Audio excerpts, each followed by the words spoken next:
esengo vraiment ya komona lisusu na tongo ya lelo ezali ya bino mwana mboka président Loba na Congo Liberté Télévision kaka ndenge nayebisaka bino esengeli nazongaka voilà bandeko lelo nazongi po tobeta masolo nakoyebisa bino ke bandeko na sujet na biso ya mokolo lelo tolobaki na ba Brazzavillois biso ba Congolais tozalaki clair tolobaki na bandeko na biso ya Congo Brazzaville boyamba ba Rwandais te baza bato mabe nzoka nde batata ba mama président na bango akendaka déjà kala akotia mokoloto mais tomoni lelo na Brazzaville match yindi ba Rwandais ba mibimisi mobimba ministre rwandais moko apati ya Rwanda na liboso ya deux parlements unis en congrès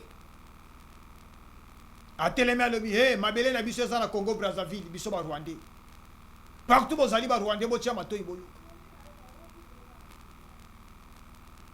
batuni est-ce que makambo ozali kolobeza ya solo alobi soki na kosi ale botuna Sassou Nguesso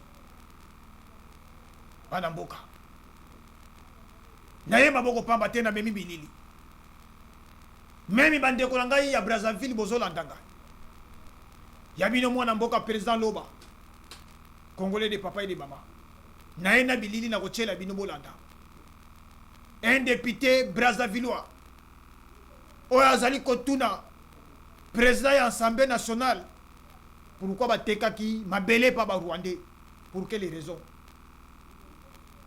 bana mboka ngonga yango soki ezosenga tozongisela bango mbongo tozongisela bango mbongo voilà masolo ya mokolo lelo mai bokosolola soit mai tokosolola ensemble bino na mwana mboka watsa susu le président Loba à part wana batata ba mama tokobeta peli solo ya Vitali Kamere oyo azali ko reconnaître que bango ba politicien na place esengeli basalela peuple basalelaki mabumu na bango basalelaki ba intérêt na bango moko alobi yango ye moko na munoko na ye pena memi bilili na kolekisa yango à part wana batata ba mama tomoni pe société civile na Nord Kivu bazo ko accuser l'armée professionnelle qui bazo bundate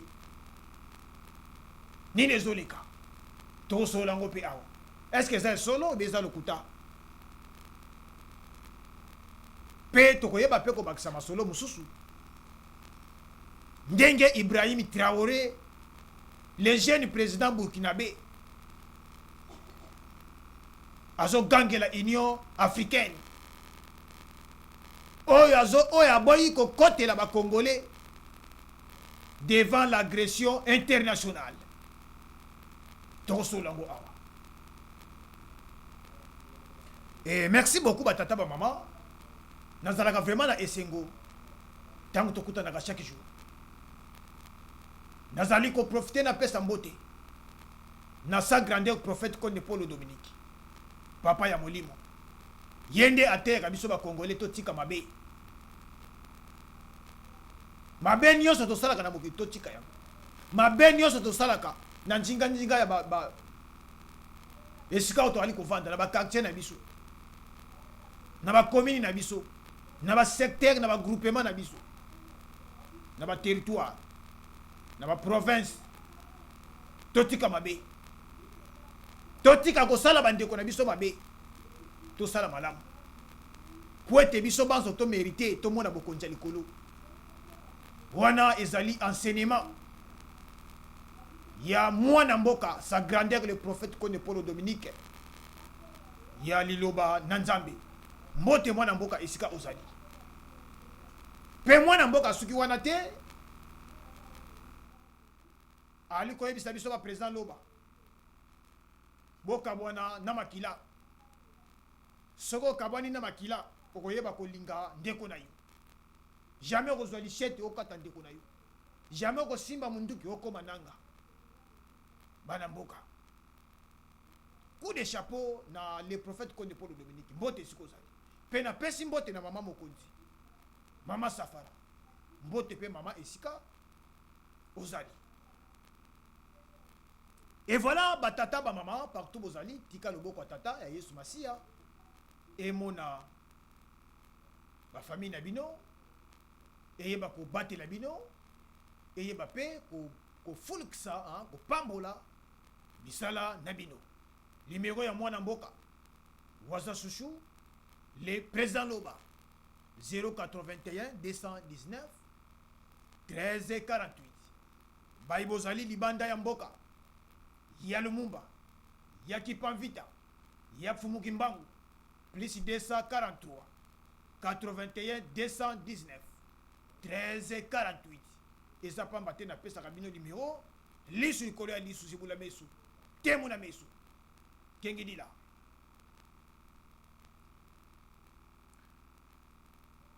Bana mboka, batata ba mama, bandeko na ngai, bakongo bani. Masola lelo eza makasi.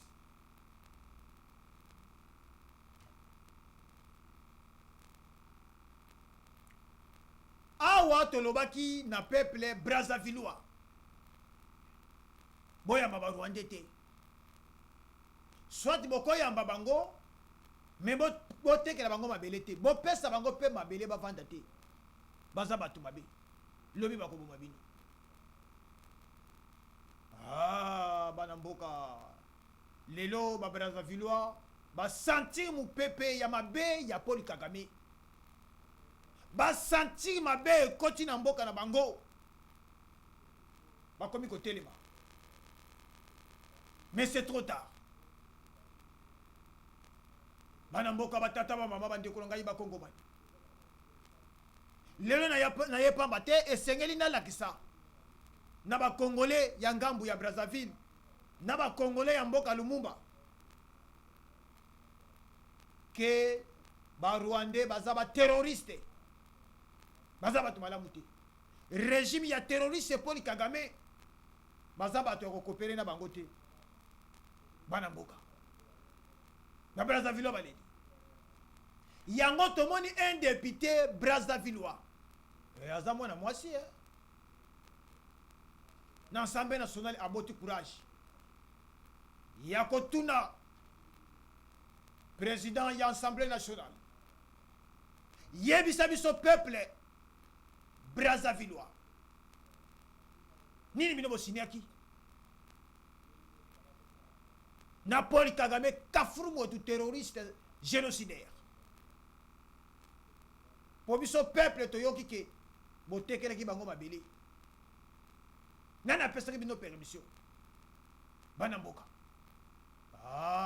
bandoki ntango balokaka bayebaka teke bazoloka me ntango ntongo etandaka action esalamaka bakomaka mawa mawa bakokaka koloba lisusu te président ya Assemblée nationale wana akoki koloba te atangisi kutu mwana mwasi wana munoko ya député ye pa lobi jamais okokangisanga munoko te. Je suis mandaté par le peuple. Et ça y est, muto tinta kinga na ya kufanda na Assemblée nationale, c'est le peuple. Vous avez droit ya ko kangisanga yi munoko. C'est que zo benga na bima na lungwa député. Yo muto chakinga député. Mache yindi badi. Yango na ko senga tomeka nanu kolanda na place na tshela bino bilili. Na kotiela bino bilili te esenge tolekisa kaka maloba ya député national Brazzavillois bana mboka tolanda alobi nini tolanda basolo ezalaki débat na assemblée nationale ya Congo Brazzaville tolanda information, oui.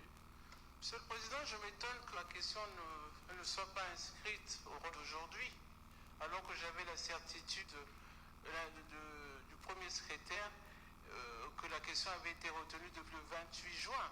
Qu'est-ce qui se passe?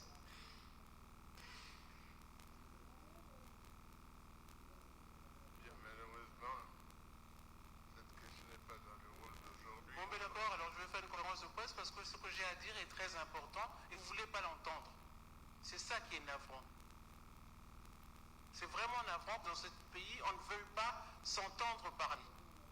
On ne s'écoute pas. Pourquoi vous posez cette question? C'est parce qu'il s'agit du Rwanda? Mais il faut parler du Rwanda, justement. Parce que c'est grave le problème des terres. D'accord, je vais faire une conférence de presse, moi j'expliquerai au Congrès pourquoi je n'ai pas pu parler à l'Assemblée et qu'on couvre le problème du Rwanda. Je vous remercie. Le premier secrétaire. Merci, honorable président. Nous avons des contraintes. Cette question a été abondamment débattue ici, dans cette salle. Et comme nous avons à la fois les limites du temps, et nous pensons que la question a été abondamment traitée ici, d'autres collègues ont posé des questions, nous avons la mission, en tenant compte du temps, d'harmoniser. Nous ne pourrons pas revenir à chaque fois sur les mêmes questions, parce que d'autres collègues ont aussi d'autres préoccupations. Cette question a été posée plusieurs fois ici. Le Premier ministre est intervenu plus d'une fois et a donné des réponses.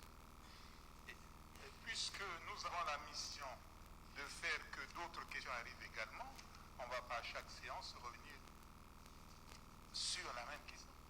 C'est la réponse simple. Merci. Question. Si je repose la question, parce qu'il n'y a pas de réponse à cette question, on élude. On élude. Qu'est-ce que vous voulez nous cacher? Tout ça, ça veut dire qu'il y a quelque chose de... Il y a une anguille sous roche pour le problème du Rwanda. Mais c'est un problème sérieux pour le pays. Même si on devait poser la question 10 fois, il faut s'écouter. Ne faites pas comme si vous avez réponse à tout ou si ce pays vous appartenait à vous tout seul. Il s'agit des terres. Et il s'agit du Rwanda. On sait ce que c'est que le Rwanda. D'habitude, il y a 19 intervenants, c'est quand on fait les questions orales. Il y a 22 questions ici quand on fait les... Pourquoi aujourd'hui, tout d'un coup, il y en a trop? Pourquoi vous avez peur de ma question? Pourquoi vous avez peur de cette question? Si on n'a pas de réponse aux questions, il faut écouter les autres, les députés poser des questions. Je ne parle pas mon nom, je parle au nom de gens qui m'ont envoyé ici, aux populations qui interpellent sur ce sujet. C'est allons seulement. On ne peut pas faire allons seulement avec les terres. Monsieur le Président, je vous demande de prendre en compte ma question parce qu'elle est d'importance. Et je sais que la question a circulé, je sais que même le Premier ministre est au courant de questions que j'ai posées. Donc il est prêt, il parle de ce problème depuis 3-4 mois, donc il n'a pas besoin de temps pour se préparer. Les réponses, si elles sont évidentes, il les énoncera clairement. Donc laissez-moi poser ma question. Il y a 9 intervenants. Non, mais on n'a rien à cacher. Ah bah si. Sur cette question, Mais si. le Premier ministre a abondamment parlé. Il a même sous-traité la communication au Rwandais maintenant. C'est l'ambassadeur du Rwanda qui nous insulte, c'est le ministre rwandais qui veut maintenant éduquer les Congolais. Vous trouvez ça normal? Vous irez faire la même chose au Rwanda? Parce que le vrai problème, c'est qu'il y a un discours sur les terres à Brazzaville et il y a un discours sur les terres au Rwanda. Qui ment? C'est ça le vrai problème. Qui ment? S'il y a un problème, réglons-le.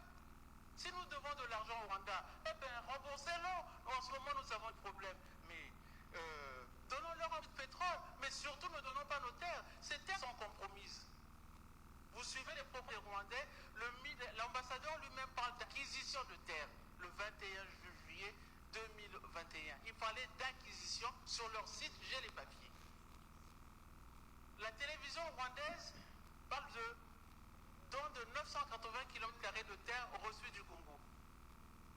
Et quand on est au Congo, on nous parle de cession de terre, autorisation express d'occuper et bon aphytéotique. Mais qui dit la vérité là-dedans? Mettons le poisson sur la table et cherchons les arrêts pour sortir ce qui est dangereux pour notre pays. Pourquoi vous ne voulez pas le faire?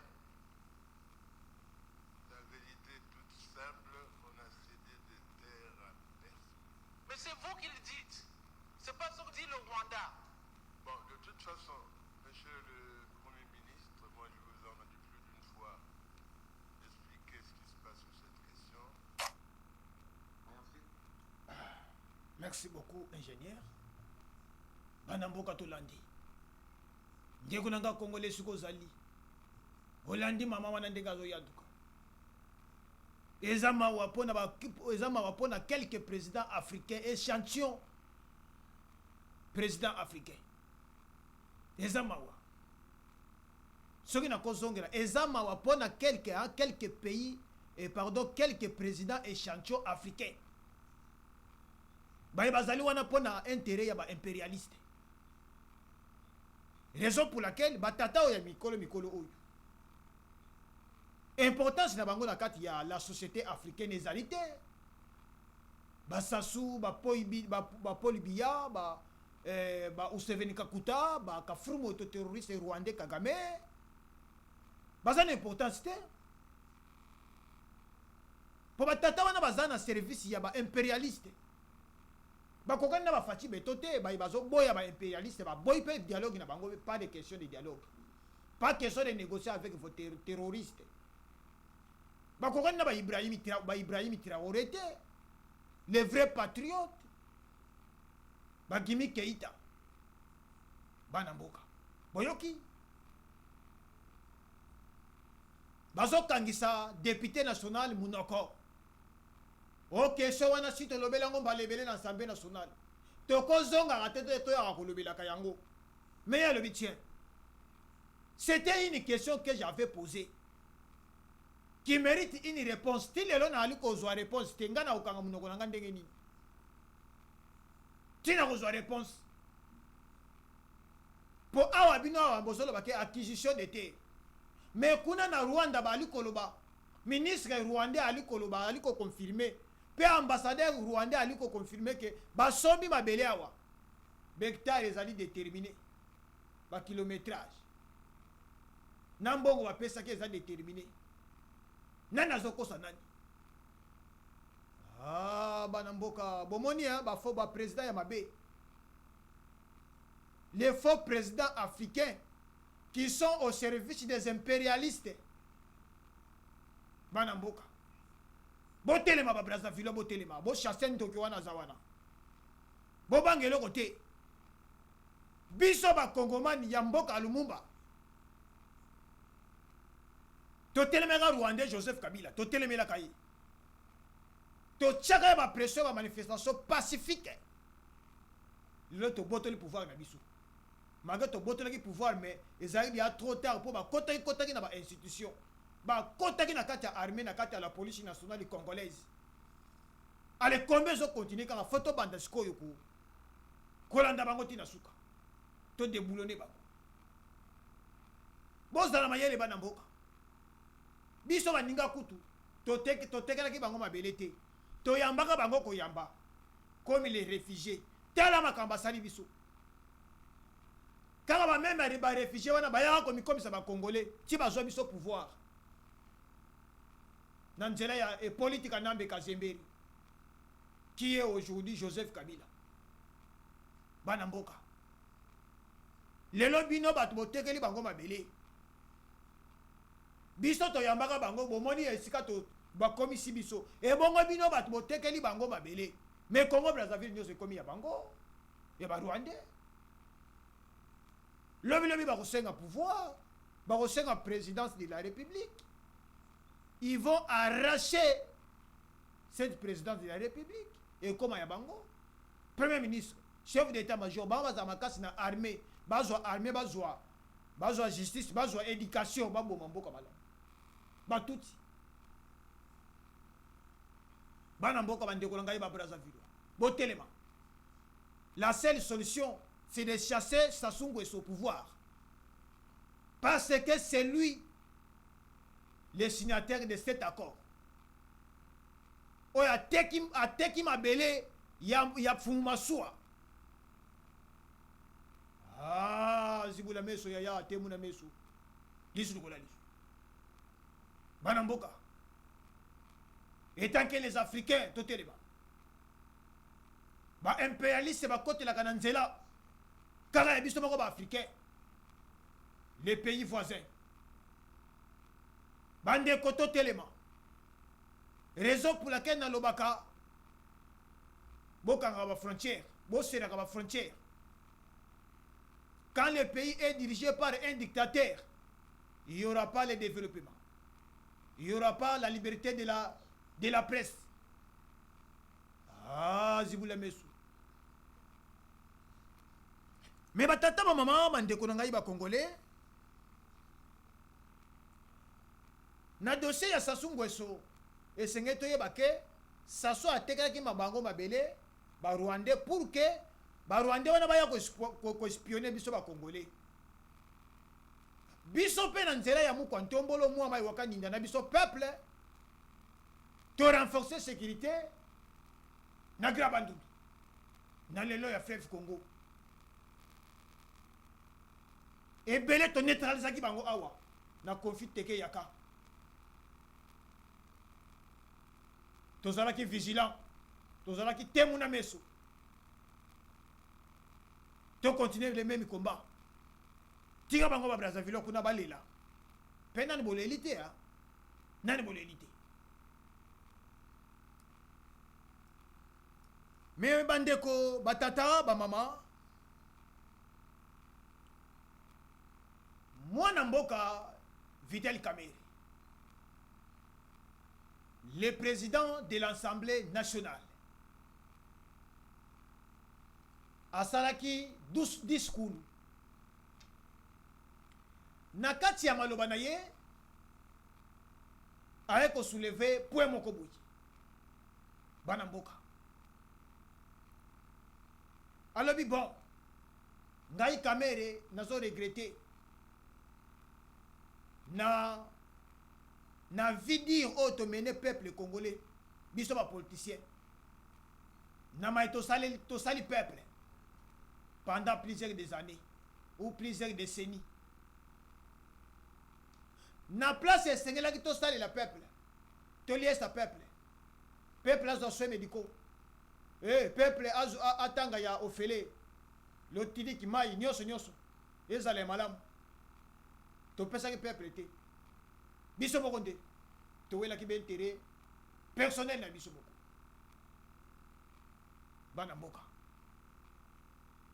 wana nda nazolo babwe Kamerhe wa ningini yango na kosenga na ingénieur Marodoche afina bouton avant que nazonga na ba détail to lenda baso.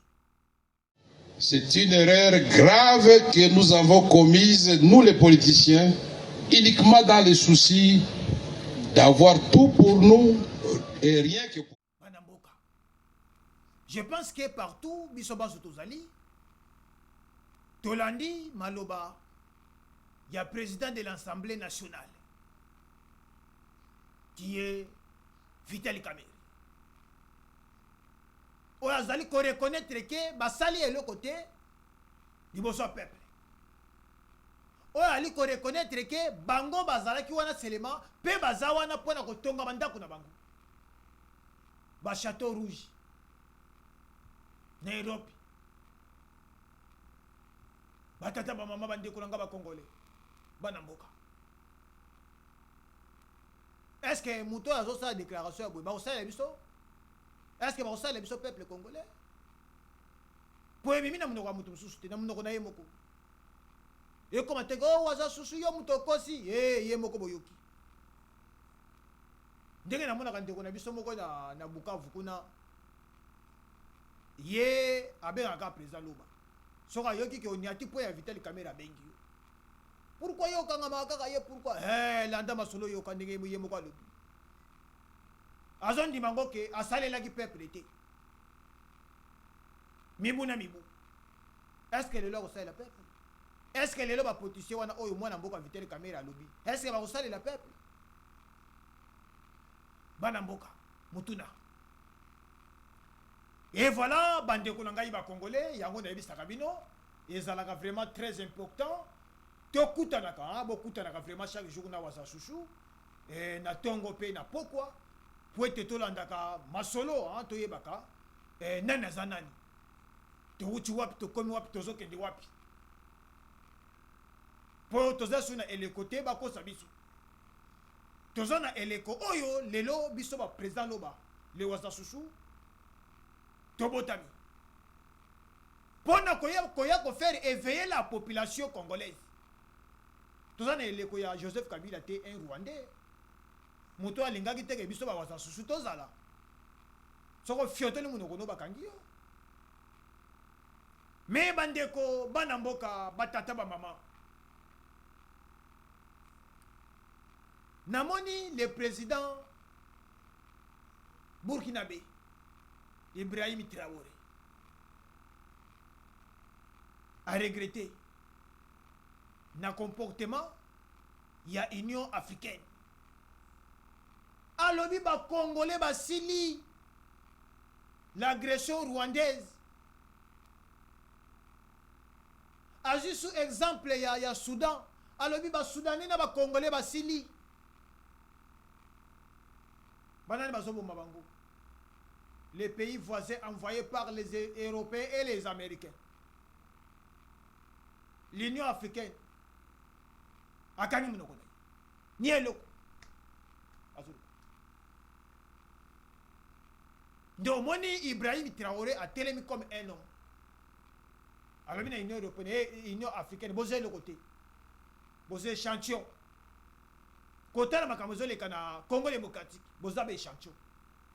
Vous avez le côté. Mais maintenant, vous avez tout nakabino. Que biso ba Congolais, tozuli kamna biso. Awa na tunaki est-ce que biso ba Congolais nanzela ya ministre de la justice tozozwa ba document na biso toke kotika yango na Union africaine po ete bakanga nanga na terroriste Paul Kagame. Est-ce que Union africaine Kagame ayokelaka yango? Kagame azobanga kutu Union européenne te, azobanga kutu les Américains te, azobeta Emmanuel Macron bata. Lelo moi Union africaine o ezali eloko ya impérialiste bana mboka. Aboyoki Ibrahim Traoré ndenga ali ko accuser Union africaine kezo sale eloko moko te na maimanso o mali koleka na mboka ya Lumumba pe na mboka ya Soudan. Yango bana mboka batata ba mama tomeka kotala na momke tolanda nanu les patriotes wazalendo Ibrahim Traoré oyo azali président ya Burkina Faso. Tolanda bandeko na ngaba congolais, tolanda na bokebi et na place na tiela bino bilili totia audio boyo kame audio yango malgré et ali koloba na se soki olanda mwana mboka président loba olanda audio wana malpo olanda ngo malamu et sengeli ko matisa volume matisa pena volume ti na 100% pour être oyo kandenge oyo mwana mboka Ibrahim Traoré auto ko yanduka tolanda masolo. Les enfants du Congo meurent depuis des années. Plusieurs autres conflits tels au Soudan existent sur le continent. Nous aurions aimé voir l'Union africaine générer les forces et toutes les stratégies nécessaires pour soutenir ces États pour qu'ils puissent retrouver la paix. Depuis près de 10 ans, le Sahel est le théâtre du terrorisme international. Mais nous ne voyons aucun soutien de ces organisations pour trouver une solution à ce problème.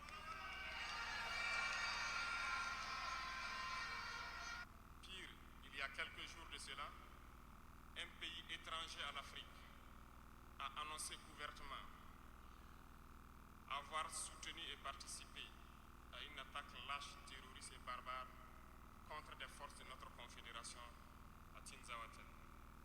L'Union africaine n'a pipé aucun mot pour condamner cette ingérence d'un État extérieur à l'Afrique dans les affaires internes de nos États.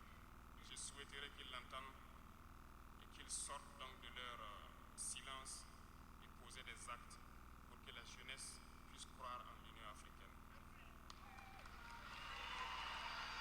Voilà. Voilà Manamboka. Union africaine n'a pas yango. Est-ce que yo on dimaka Union africaine? Yango toyoki mwana mboka Ibrahim Traoré ya Burkina Faso alobi esengeli yo Union africaine bima na kati ya buzoba ya ba impérialiste pour que la jeunesse africaine va considérer bino. Sokite, vous êtes des échantillons. Baumbu. Il y a impérialiste. Pourquoi avec bango ba échantillon? Parce que les massacres de la population en République démocratique du Congo, c'est les impérialistes. Les massacres au Soudan, au Sahel, sont des mêmes gens. Il y a un moment, mais jamais.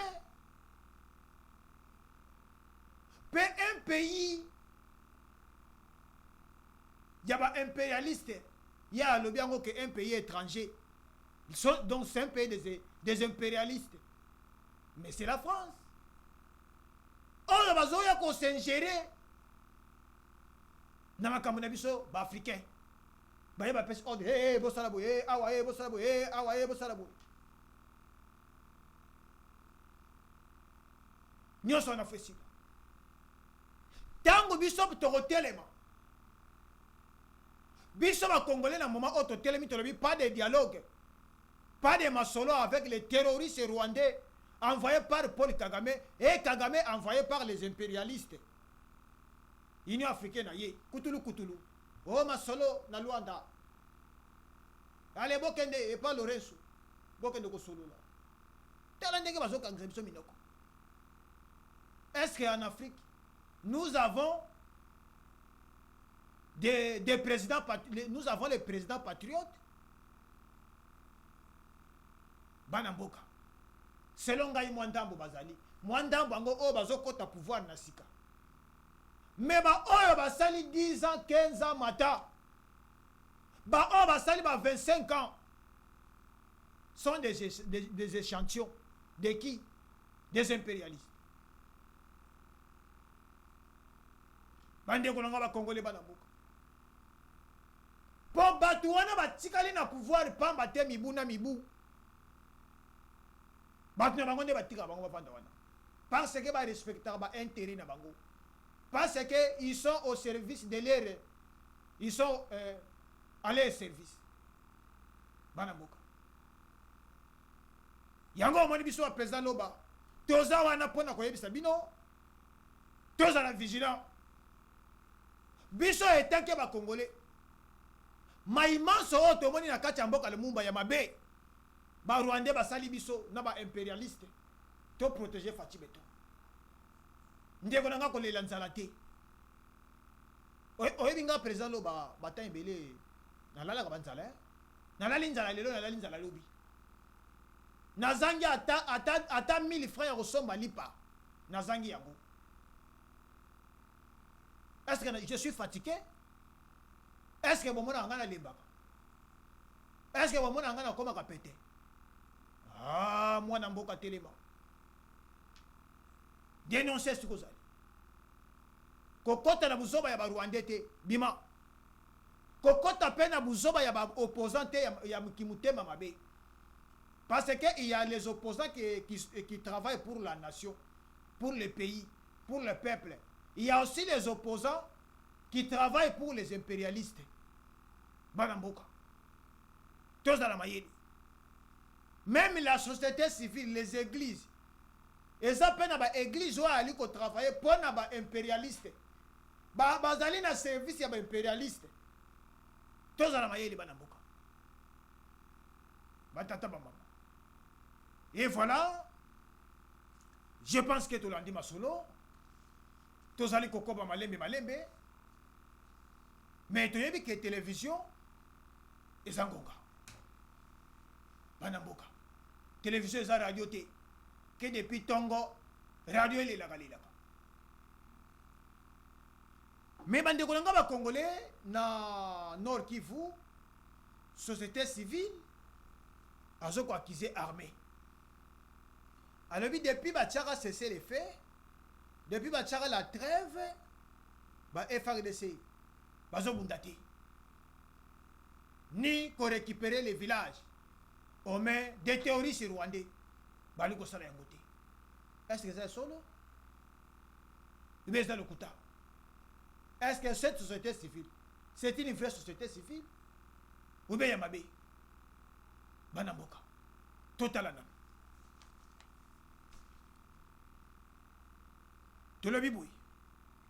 La coordination de la société civile force vive du Nord Kivu déplore ce qu'elle juge de l'indifférence qui caractérise le gouvernement du pays dans la guerre des terroristes M23 RDF.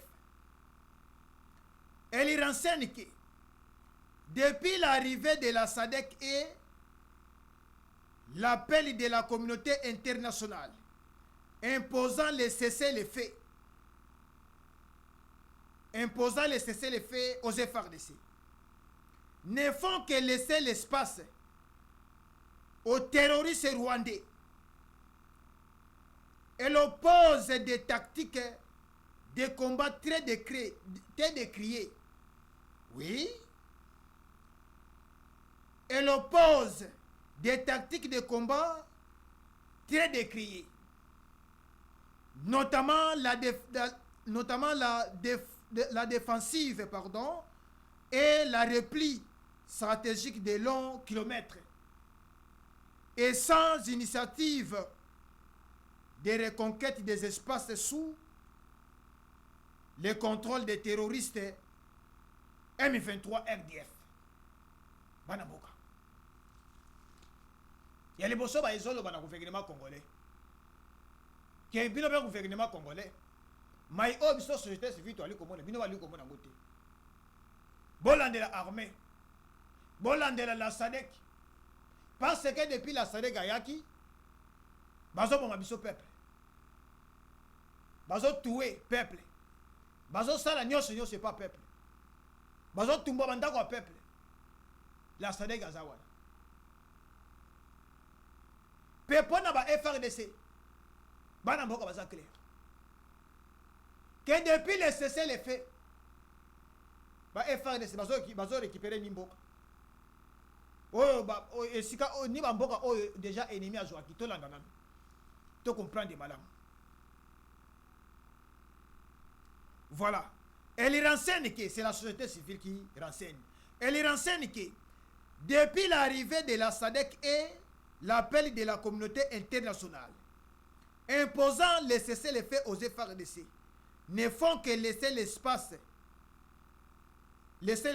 à l'ennemi ou les terroristes. Elle oppose des tactiques de combat très décriées, notamment la défensive et la repli stratégique de long de kilomètres, et sans initiative de reconquête des espaces sous le contrôle ou l'emprise des terroristes de M23 RDF. Est-ce que Bakosi Mutuna bandeko na ngai? Est-ce que la société civile wana baza société civile ya solo be le kuta? Voilà mituna na tikeli bino bana mboka et sengele boya nula yango et bokoma commenter et kozala malamu makasi pona intérêt ya mboka na biso. Je pense que nos autorités bakotala pe bakotanga pe ba message na bino. Merci. Nayebi ke tozalaki vraiment ebele ya kolanda mwana mboka président Loba na Congo Liberté Télévision. To s'abonner massivement, to partager ma émission na biso, to liker yango, to bosana te zibula meso lisu likolo ya liso biso banso ba congolais sima ya chef de l'État Félix Antoine Tshisekedi Tshilombo Mokwa Ntombolo Mwamai Wakaninda. Merci beaucoup.